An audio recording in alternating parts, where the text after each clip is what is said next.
আসসালামু আলাইকুম sir. Sir কেমন আছেন? মোহন রবের কাছে দোয়া, আল্লাহ আপনাকে ভালো রাখুক। স্যার আলহামদুলিল্লাহ, আরও একটা সফলতা। এই সেটটি গত 2 বছর থেকে আমার কাছে পড়েছিল। আলহামদুলিল্লাহ আজকে সেটটা কমপ্লিট করে ফেলেছি। আলহামদুলিল্লাহ, আমার জন্য দোয়া করবেন।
এই মুহূর্তে আমাদের নো সার্ভিসের যে ফোনটি আছে এই ফোনটা ইনপুট আউটপুট ভোল্টেজটা চেক করাবো আমাদের স্টুডেন্টদেরকে।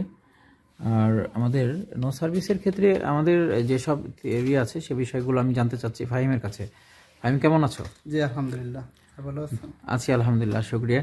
তোমার নো সার্ভিস সম্পর্কে মোটামুটি একটা আইডিয়া আসছে।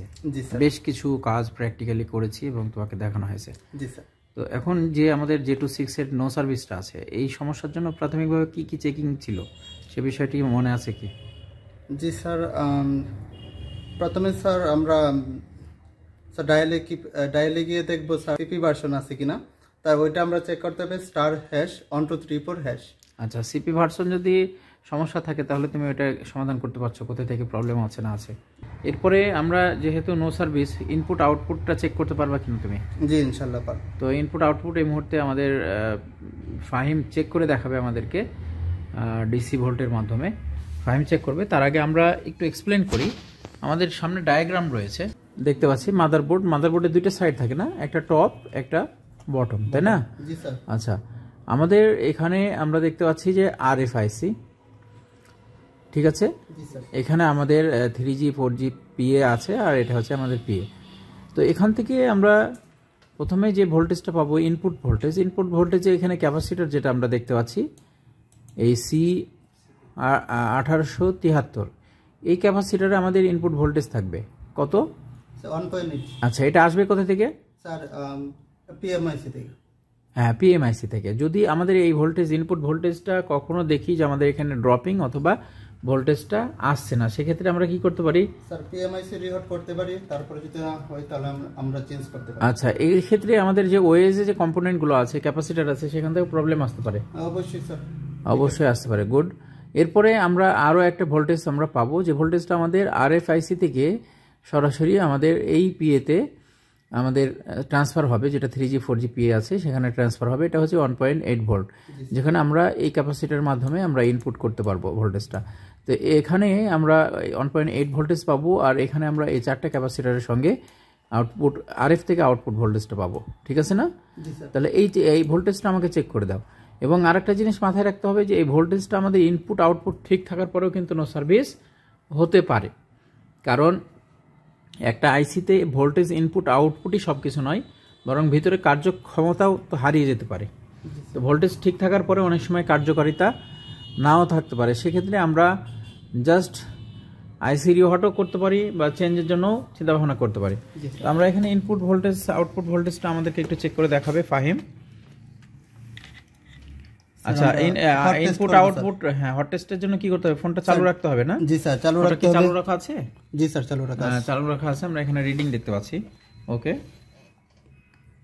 স্যার, আমরা পিএমআইসি থেকে ভোল্ট 1.7 প্রায় আমরা 1.8 ভোল্ট 9 দেখাচ্ছিল, তার মানে 1.8 এর মতো। আচ্ছা, আর আরএফ থেকে যেটা আমাদের আউটপুট আছে সেই ভোল্টেজটা আমরা একটু দেখতে চাচ্ছি। এটাও আছে না?